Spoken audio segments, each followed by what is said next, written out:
ಶರಣರನ್ನು ಮತ್ತು ಆಮೇಲೆ ಏನದ ಬಸವಾದಿ ಶರಣರ ವಚನಗಳನ್ನು ತಿರುಚುವುದು ಮತ್ತು ಆಮೇಲೆ ಮಠಾಧೀಶರನ್ನು ಬೈಯೋದು. ಇದು ಸ್ವಾಮಿಗಳು ಮಾಡ್ತಕ್ಕಂಥ ಕೆಲಸ ಅಲ್ಲ, ಸಾಧನೆ ಅಲ್ಲ. ನೀವು ಮಠದಾಗಿದ್ದು ಸಾಧನೆ ಮಾಡಿರಿ ಅಂತೇಳಿ ಸುಪ್ರೀಂ ಕೋರ್ಟು ಕೂಡ ಅವ್ರಿಗೆ ಇದು ಮಾಡಿದರೆ ಅದು ಸುಪ್ರೀಂ ಕೋರ್ಟನ್ನು ಕೂಡ ಇದು ಕಂಟೆಂಪ್ಟ್ ಆಗ್ತೈತೆ. ಅದು ಆ್ಯಕ್ಚುಲಿ ಆದ್ರೂ ಇಷ್ಟು ಬಂಡತನ ಮಾಡಿ ಇದು ಮಾಡ್ತಾ ಇದ್ದಾರೆ.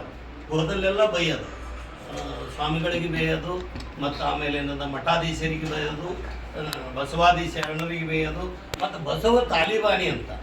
ಬಸವ ತಾಲಿಬಾನಿ ಅಂದ್ರೇನು? ಬಸವಣ್ಣನವರಿಗೆ ತಾಲಿಬಾನಿ ಅಂದಂಗೆ ಅರ್ಥ ಅದು.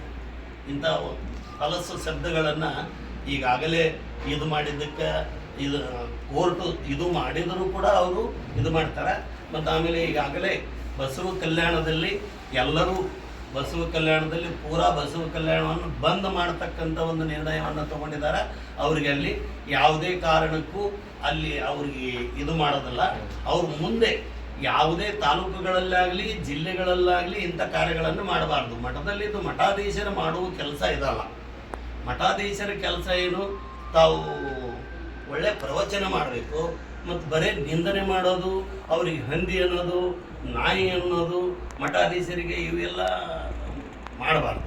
ಇದು ಅವ್ರಿಗೆ ಸಲ್ಲದಂಥ ಕೆಲಸ. ಅವರು ಮಠದಾಗ ಕೂತು ಕೆಲಸ ಮಾಡಬೇಕು. ಅವರು ಮಾಡ್ತಕ್ಕಂಥ ಉದ್ದೇಶ ಸರಿ ಇಲ್ಲ.